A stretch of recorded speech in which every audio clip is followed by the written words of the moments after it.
1, go!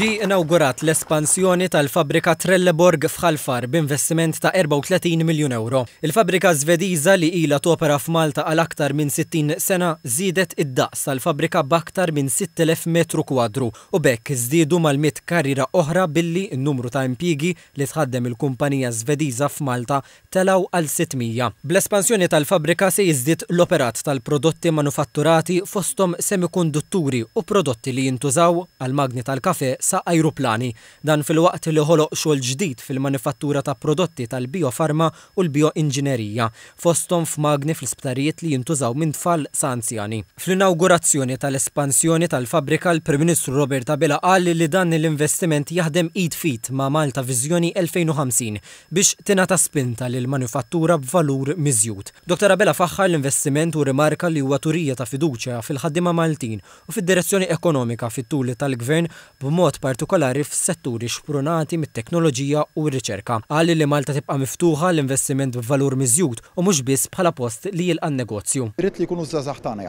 li jaħtfuhom l-ewwel, għalhekk l-enfasi ta' edukazzjoni fiktar suġġetti bħax-xjenza, il-matematika li kollha joħolqu opportunitajiet li jiġu trasformati f'karrieri ta' kwalità f'posta xogħol bħal dak ta' hawnhekk. Il-Ministru għall-Ekonomija Silvio Xkembri qal li l-iżvilupp jenfasizza s-saħħa tal-kollaborazzjoni bejn il-pubbliku u l-privat biex jinkisbu riżultati b'impatt qawwi skont il-Viżjoni Malta 2050. Peter Nilsson, President u Kap Eżekuttiv tal-Grupp Trelleborg, afferma mill-ġdid l-impenn tal-kumpanija lejn Malta u rrieda li tkompli ssaħħaħ il-kapaċitajiet tagħha fl-industrija tal-life sciences u semiconductors. Il-faċilità hija maħsuba biex issaħħaħ il-pożizzjoni ta' Malta bħala ċentru għal manifattura avvanzata u xjenzi tal-ħajja fil-Mediterran.